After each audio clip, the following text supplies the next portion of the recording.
Sabrina Kumschick, and I work very much on the applied side.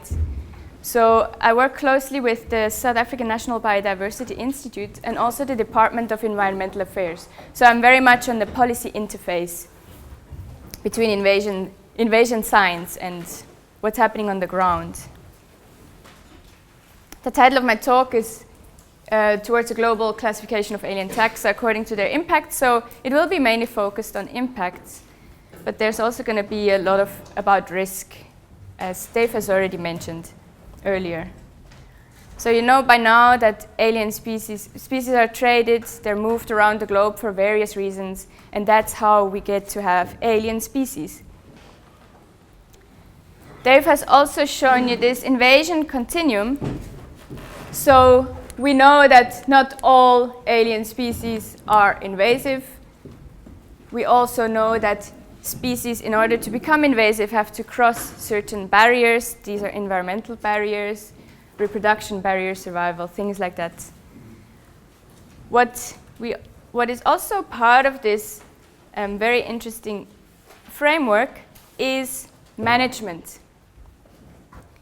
So we can prevent invasions before they become widespread invasive species. We can eradicate species when they are already established or spread, or in certain cases, the only management option that is left is containment or mitigation of impacts.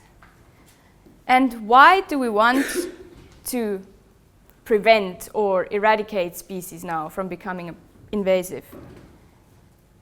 That is because some of them pose a risk to our economies and to our environment. And I was told to put in some formulas because you guys probably know all about these things. So I'm not a formula wizard. But this is a very interesting paper indeed. And it looks about the different aspects of risk of alien species. And this one is the risk of invasion. It looks at the cost of prevention while the system is uninvaded. So we need to look at how much do we need to invest to prevent an invasion. We look at the probability of initial establishment during a certain time. So that could be, for example, looking at climate modeling and things like that. And then we are interested in a post-establishment impact. That is also part of the risk of an alien species. And all of this is summed to a time horizon T. So this paper here, Leong et al., they basically parameterize all sorts of things that can contribute to the risk of alien species. This is just a very, very short list of, a short part of their whole list. So if you're more interested in all these parameters contributing to risk, please have a look at the paper. It is very interesting.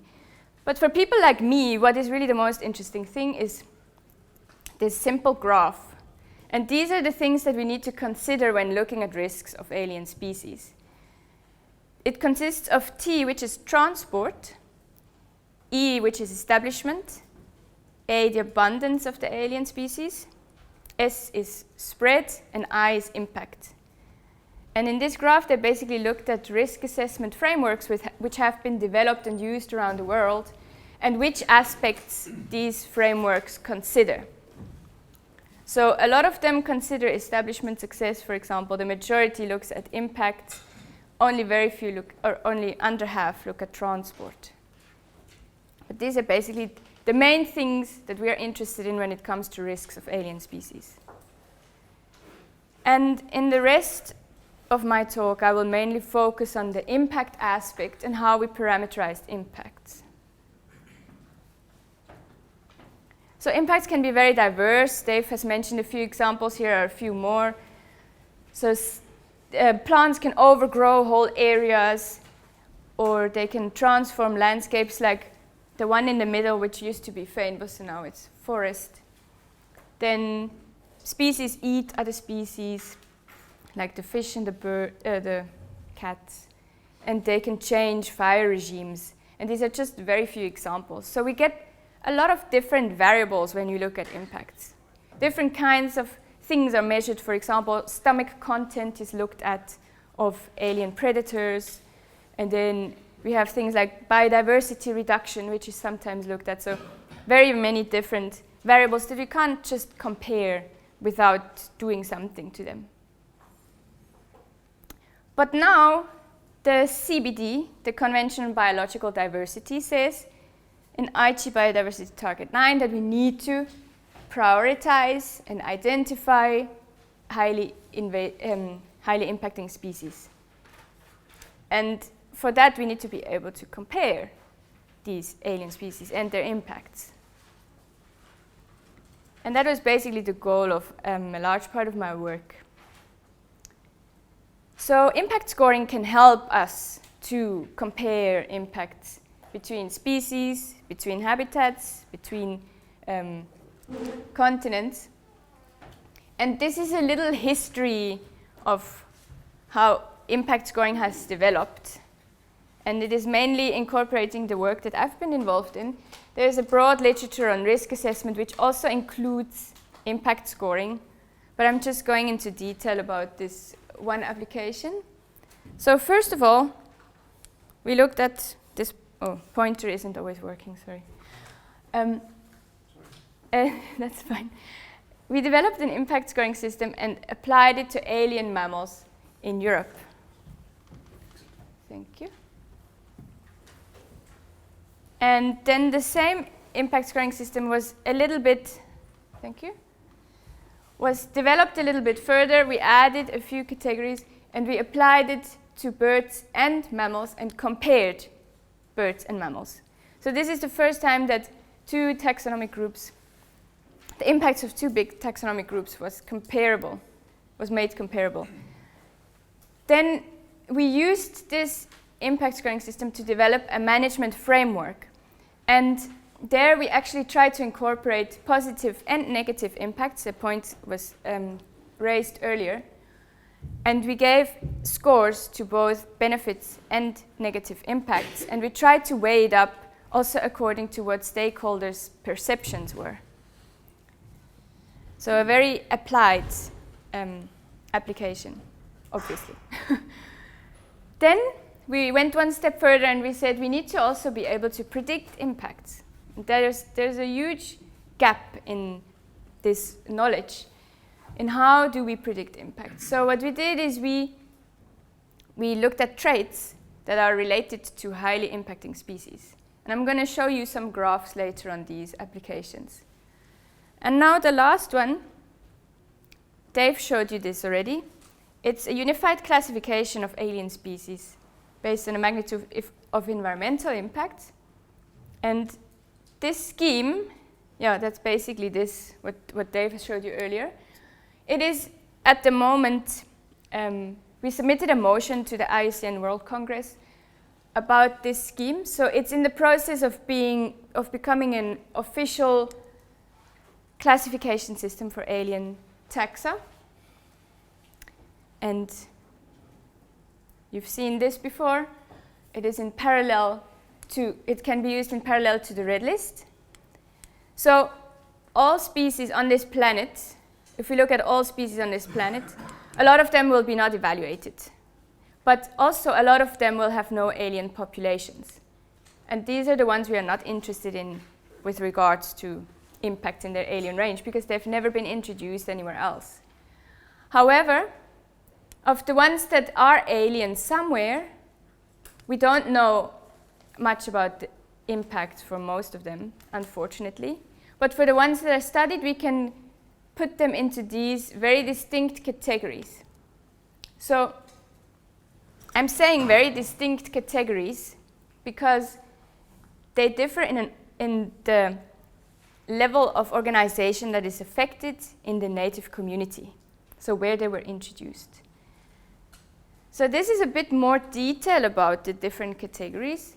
So first we are interested, is the alien taxon likely to have caused impacts or not? So that's only if we have data. If we don't have data, we're not speculating. So if it doesn't, we say minimal.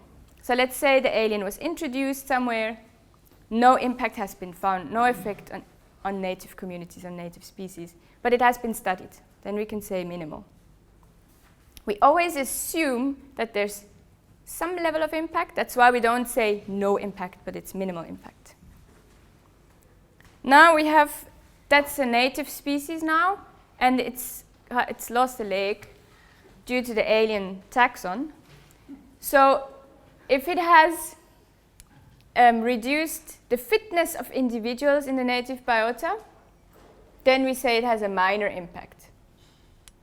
But it hasn't changed anything else. We just know some native species are a bit less fit than they were before. Now the next level is we're interested in populations. We have the same species. We have a population of them, and now the population has declined due to the alien species. So we say it's a moderate impact. The alien has maybe eaten these species, or it has outcompeted them, these individuals, sorry. The next level is we're looking at a community. So here's our community. Here is our native species of interest. Now we are looking at, has the alien taxon caused population extinctions? So the one species is completely lost from the community. If that has happened, we want to know, are these changes reversible or irreversible? If, let's say, we take the alien away, that's now our frog in this case, because some people in the audience like frogs, so I use this as an example. So is it reversible? Then it's a major impact. And if we take the alien away and the native one doesn't come back, then we say it's a massive impact. It's not reversible, irreversible.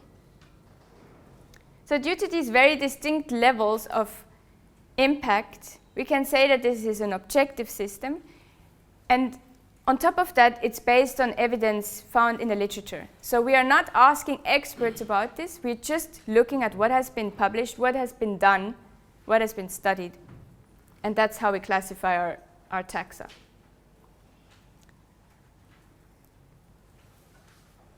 There's different mechanisms through which these alien species can affect the native communities or the native species.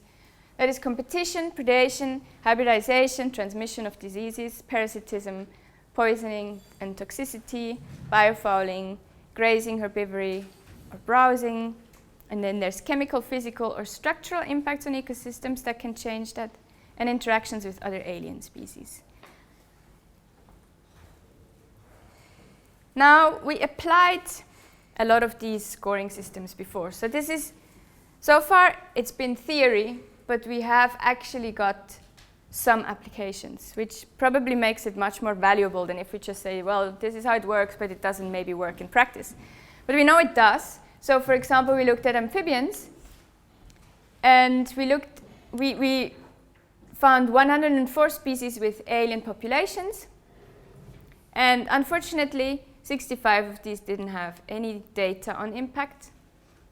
We found 242 publications in total, and we classified the species into these categories. So only 3 had minimal concern impact, or minimal impact.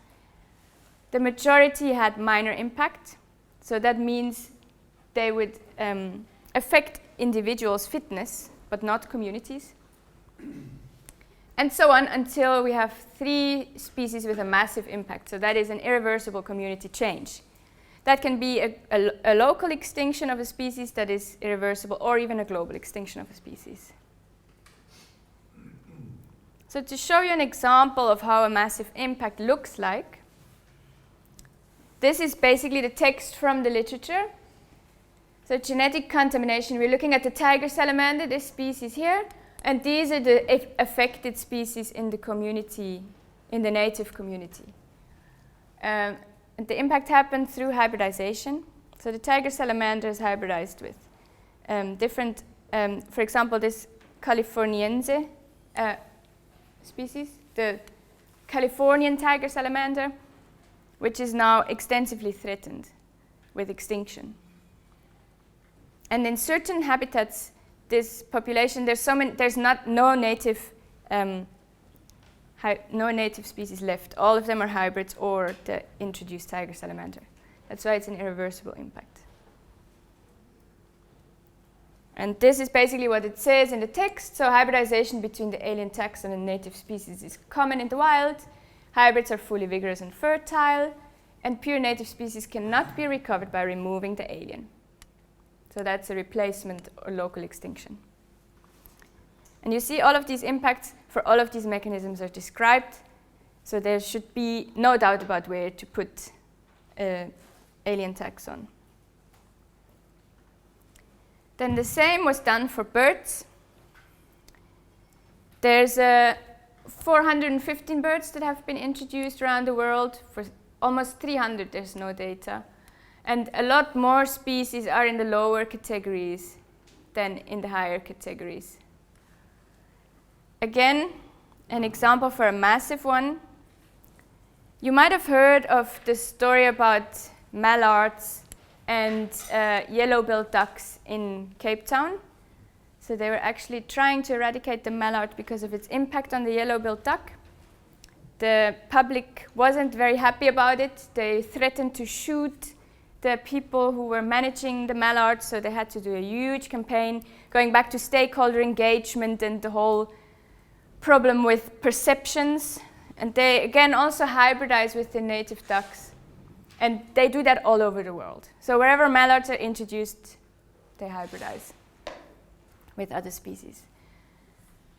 Then we didn't just look at single species, but we also looked at whole taxonomic groups and compared. I told you about the mammals and birds comparison. We also looked at plants, arthropods, and fish.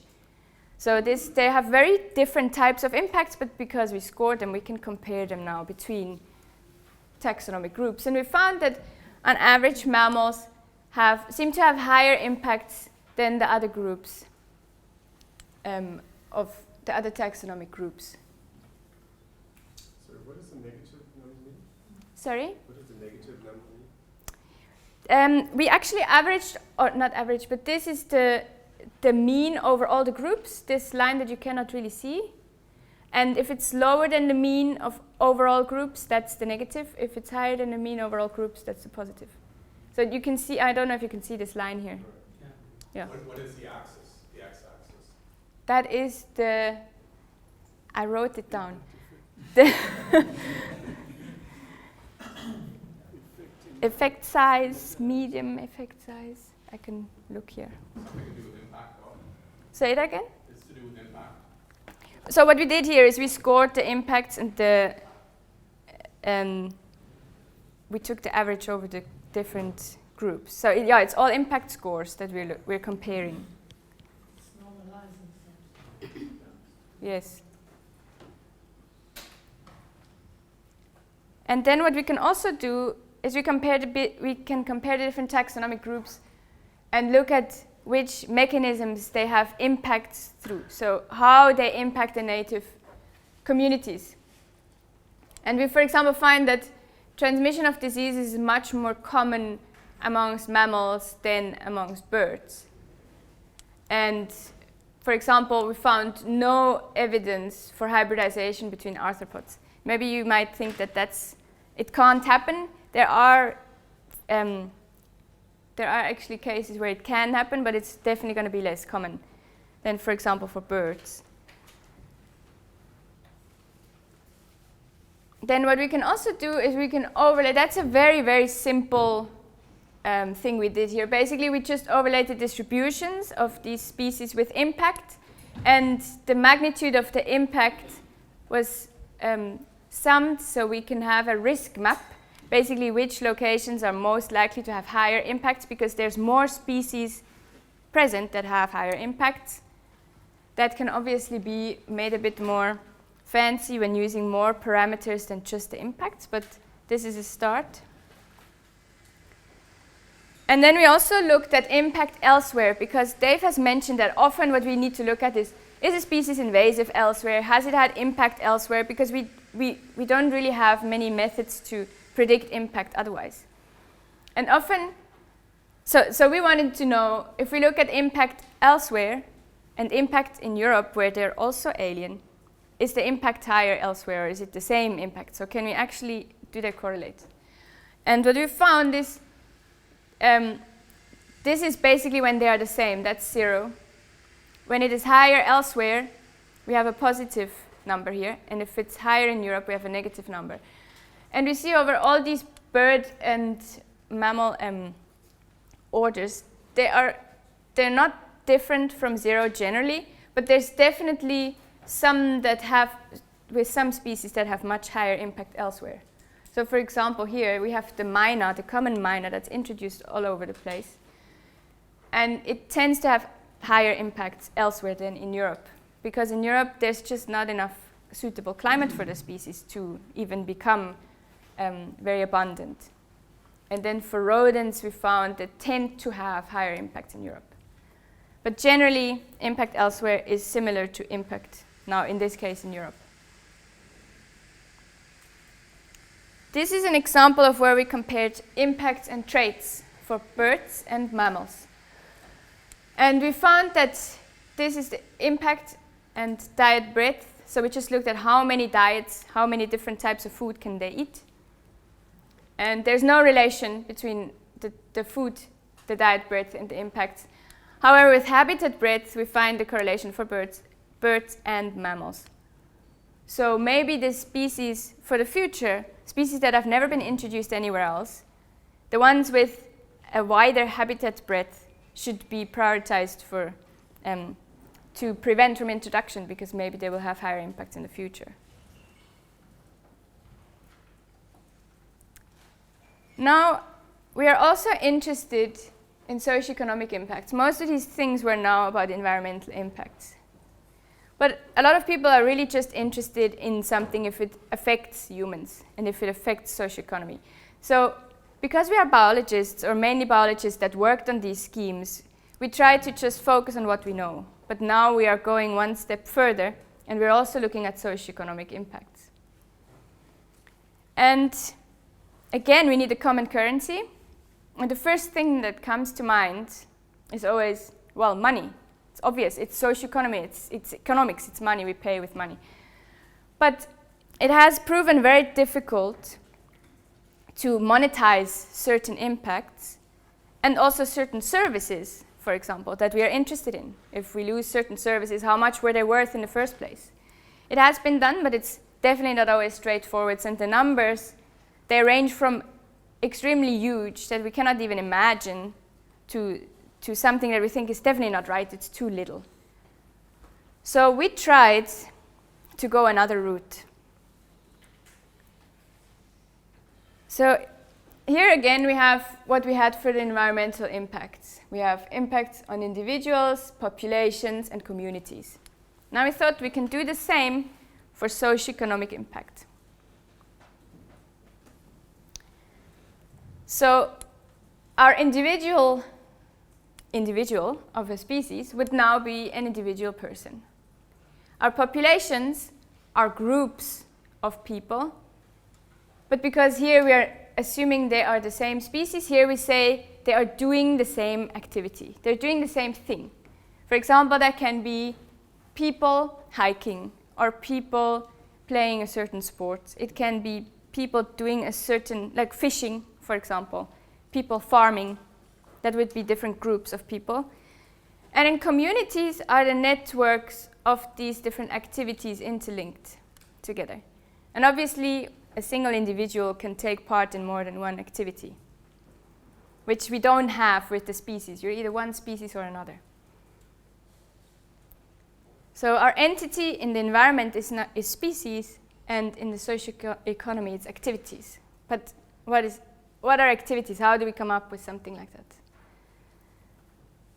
So generally, we have an economic setting, we have social context, we have environmental factors, and all of these things influence our set of potential activities, as we call it. Other people call it the capability set.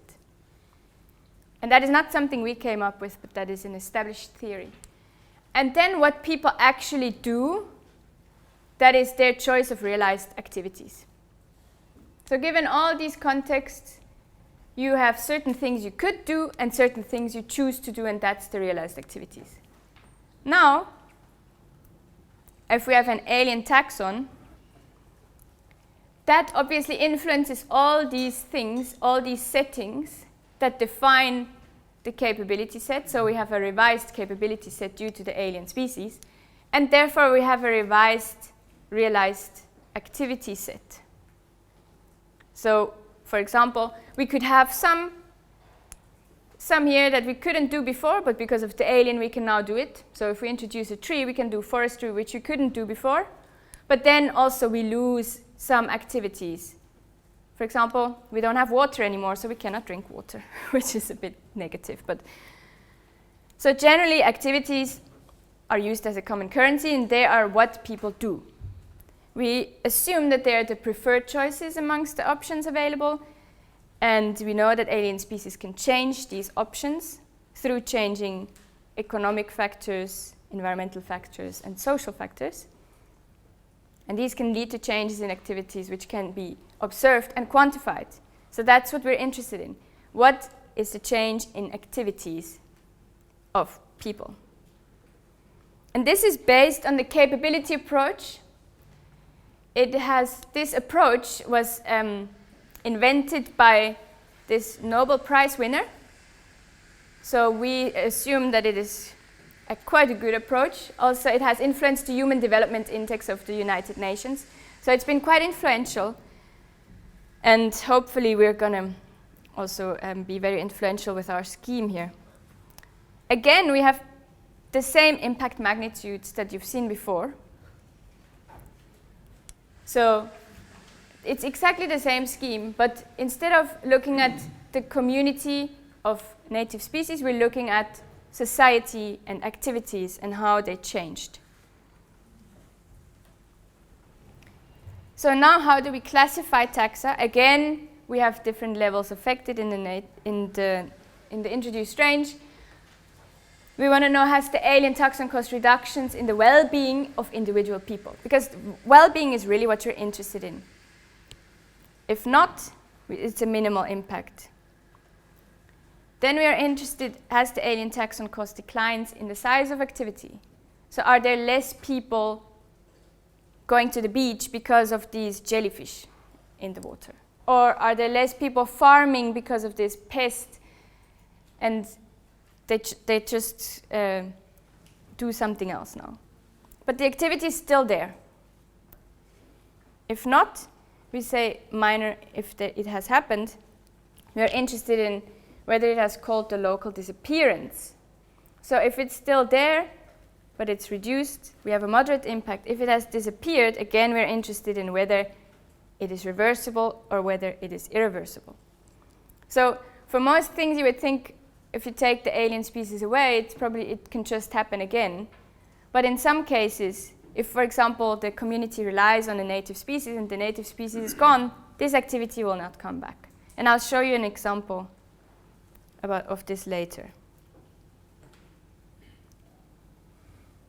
Here, for example, that is, again, text. We again rely on evidence that is published, and we then classify the species according to the scheme.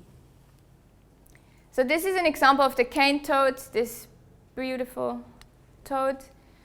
And we're looking at an example in Australia. And this is copy-paste from the publication. Today, the hunting of goannas, this here, has not resumed because the goannas themselves are too small and too few to harvest. So these are native communities of people that can now not do this activity anymore because the species is simply gone. And it's gone because of the cane toad. And the social and cultural consequences are that families stopped hunting, and also they stopped exchanging stories. And that's a huge cultural thing that is now lost because of the introduction of the cane toad. And it is debatable whether it's reversible or not reversible. But because at the moment we don't know, I said, okay, it's maybe reversible, maybe these species could come back. They're not extinct, so maybe they could recover. But maybe they will become extinct and then this cultural activity is lost. So moving forward, regarding the environmental impact scheme, our goal is to classify all alien taxa in order to have something like similar to the red, or in parallel to the red list, but based on impacts of alien species, so classifying all alien taxa according to their impacts. And this data should then be incorporated within existing databases. Maybe some of you know about the 100 World's Worst Invaders list. That was by an IUCN specialist group. They basically looked at all the introduced species and looked at which ones are the worst. And then they chose 100 according to expert opinion and said these are the worst. And a lot of management is just focused on these species because they are on the list. But the list is not based on anything, on much evidence. Of course, these people have evidence too, but we suggest to use something like this scheme rather, where we have the evidence and we have the exact levels of impacts that were found to compare which ones are now the worst and which ones should be targeted for management rather. Regarding the socioeconomic scheme, it is still in development. So we need to test it, whether it works and whether the levels of impacts are actually what we expect to find. And then again, we would like to incorporate it into this environmental scheme and also hopefully use it in parallel with the environmental impact scoring scheme. Then to move even further forward, we would like to do some spatial analysis to determine the distribution of impacts similar to this kind of scenario, but obviously certain impacts are reliant on the native habitat, so only certain habitat types would be affected by this species. Or in terms of hybridization, we need this certain native species to be there in order for a hybridization impact to happen. So we need a bit more information about the native taxa and so on present. And then we could overlay it with threatened species data to improve threat assessments of these species. And then we are interested in the causes of context dependent. Dave has already mentioned impact is highly context dependent. And we would like to know what causes this context dependence, or how can we account for that when predicting impact. And one other area is also to put a bit more efforts into impact-trait relationships. So species with which traits are more likely to have high impacts? Is it just all the ones with big body size that have high impacts, or with a lot of offspring and things like that, in order to increase our predictability? Then of course, you come from a very different background. So there's surely a lot of scope to parameterize all these aspects of impacts and maybe to create more model-based applications rather than just looking at what we have and putting it into a scheme. But basically, what it helps us to do, this is a lot on policy side and regulations again. I mean, we are getting closer towards achieving some of the CBD, the conventional biological diversity targets, thanks to a scheme that makes impact comparable between taxonomic groups. And Dave has mentioned the Biodiversity Act. So basically there's regulations tied to this Biodiversity Act, and there's alien and invasive species lists which need to be managed in a certain way. And schemes like this impact scoring scheme can help us to basically prioritize species to put on the list, and also to help us show which ones we should manage in a certain way. Impact obviously only being one component of what makes these species a risk. And all over the world, we need to, in order to put restrictions on species trait, we need to have evidence-based listing. And this is exactly what the scheme is doing. And we can incorporate these impact assessments to broader risk analysis frameworks, which also incorporate, for example, the whole invasion process of establishment and spread together with impact in order to look at what risks these species pose to our environments and socioeconomies. So as a take-home message, this I would say is an objective method to classify alien species. We can compare impacts that are highly diverse between species and higher taxa. It can be useful for management prioritization and risk assessment, and it helps to inform the listing of alien species under certain regulations. And I think we are moving closer towards the prediction of impact, even though it seems like we're still quite far away from actually achieving the goal in many cases. Thank you very much.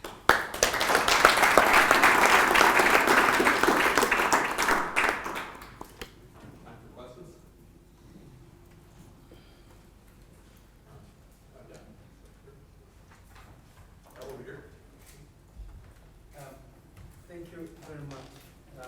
Always impact analysis is a very complicated stuff. I've seen you are looking at only spatial analyses, and time is part of that. The temporal scale is part of that. Take an example of Dar es Salaam city.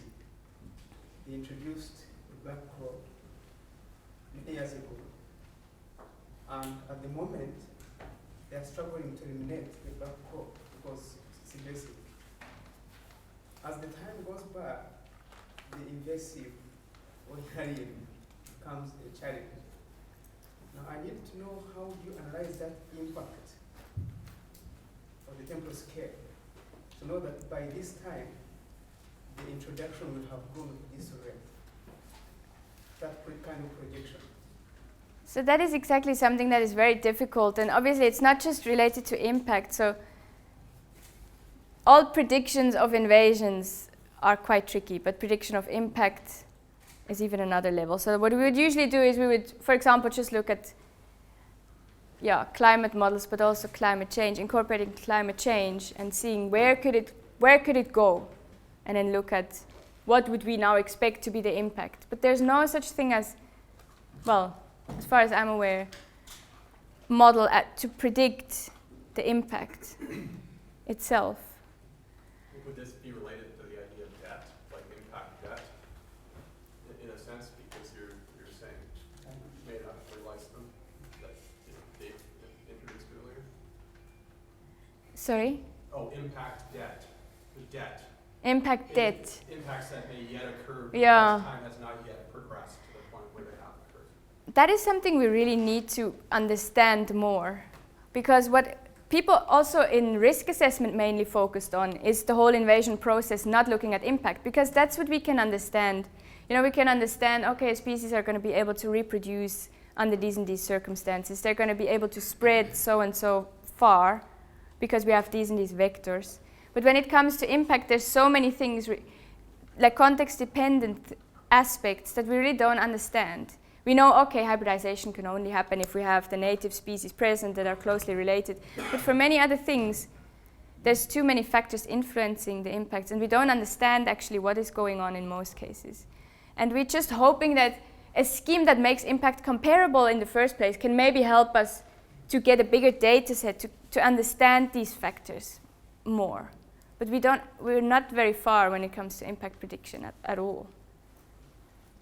Then in that case, how can one propose a monetary value of implementing mitigation measures in that case?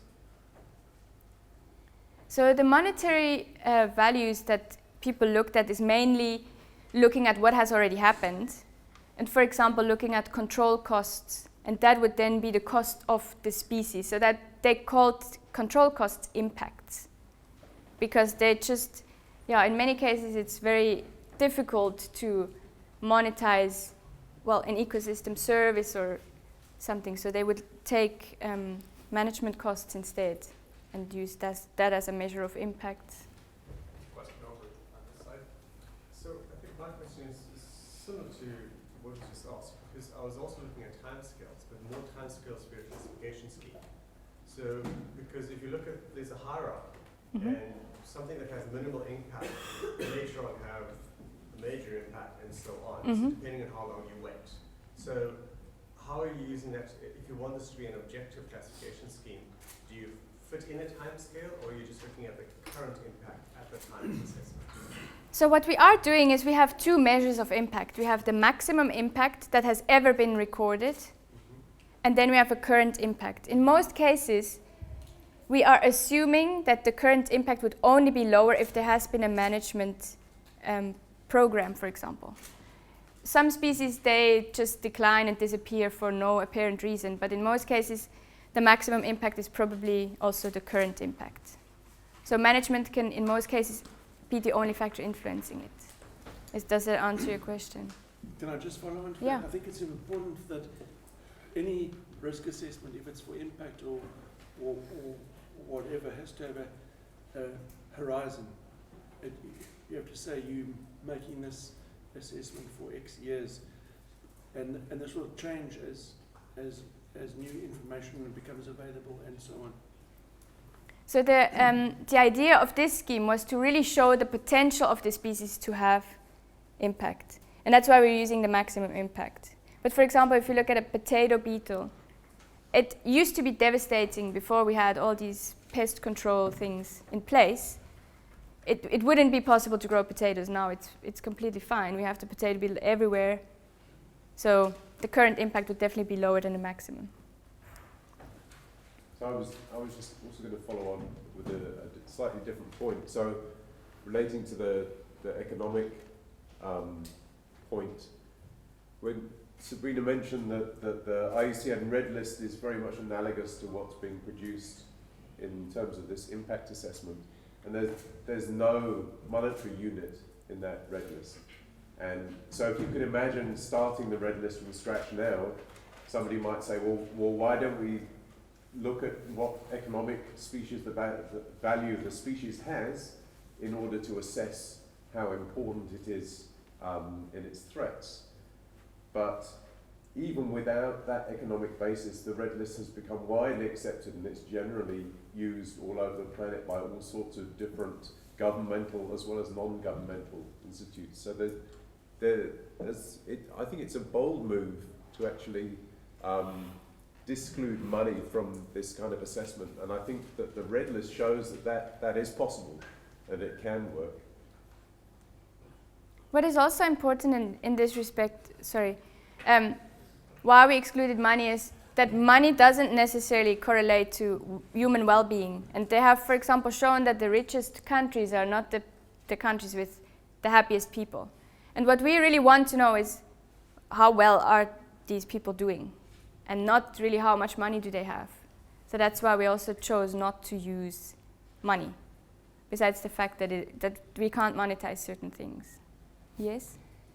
My own contribution in this discussion is looking at the social contribution of some of these invasive species. Because whenever we're trying to assess environmental services on biodiversity, there are some social aspects of which we cannot measure monetarily that we tend to overlook.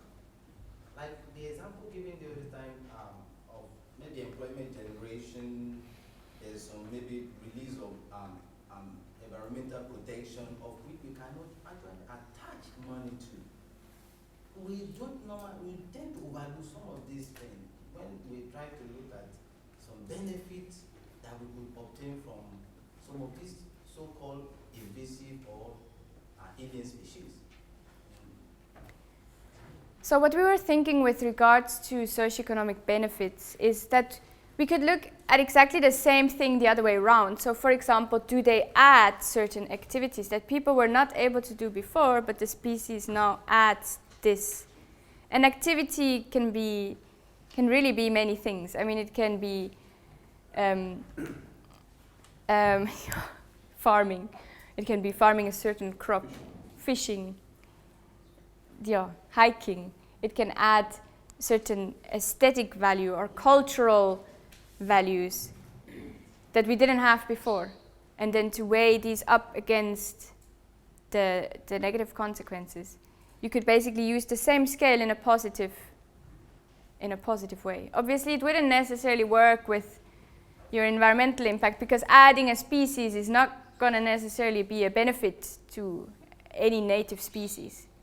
It can be. It can, for example, I mean, some aliens, like the black mussel, the European mussel, they add food sources for an endangered bird.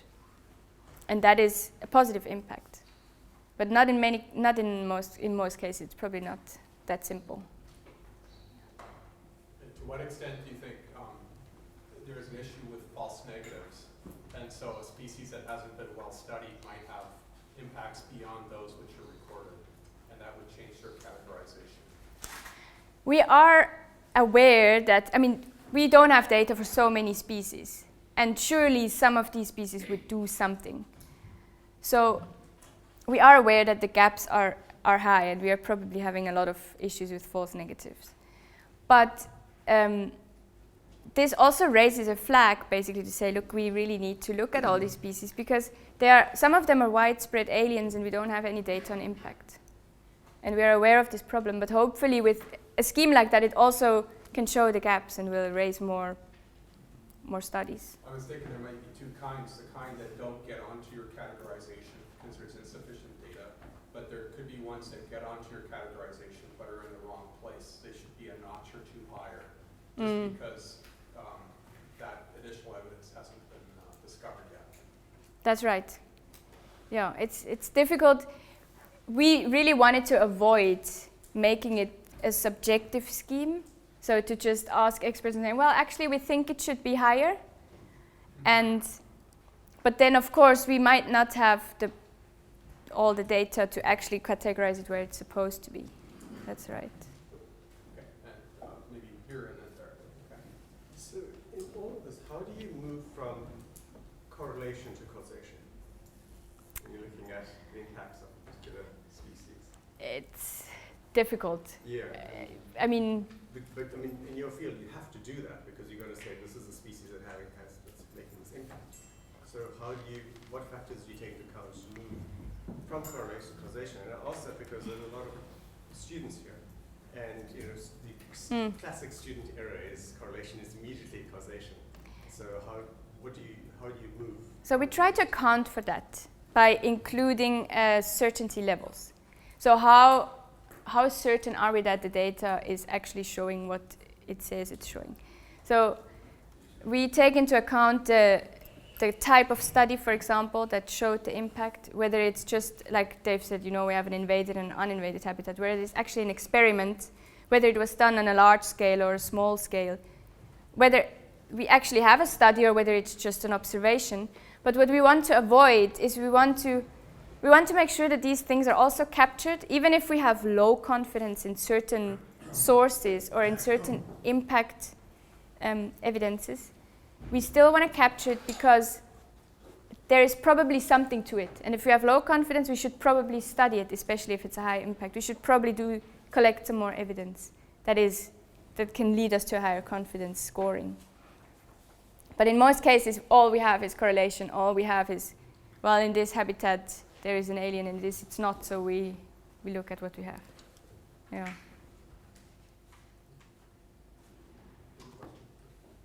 Oh, it wasn't really a question. It was more an observation. Sure. And I can't remember about what now. Okay. Oh, I think it was relating to your question about the data deficient. So I think most of the answer to your question is taken up by one, that there's a data deficient category, and you'll see from most of the groups that Sabrina showed you, that was actually the largest group. And certainly for invasive species, that's our biggest problem, that there aren't enough studies that have incorporated the various categories of impact that are being assessed. And the second part of your question is taken up by Dave's comment that all of these classifications will really only be made for a specific time period. So that something isn't supposed to be classified as minor and then it rests there. And that's one of the key points of the red list as well, is that they're regular assessments made over time. One of the interesting points about the red list and that that is sort of open to debate with this impact classification is that the aim of the red list is to try and get species down the list. Yeah. So the question is whether a species that's hit the massive spot could ever come off that massive spot. You know, could there be instances where species are assessed massive 1 year and then 5 years later they're no longer of any concern? With massive, no, because they're irreversible. Could I just follow up on that? That also raises the issue that this sort of scheme is very useful for monitoring, to see whether invasions are getting worse or whether management is making some progress. So there's a lot of scope for using these in national reports to monitor the status of invasions, I think. Question over here. Yeah, maybe I may have missed that one.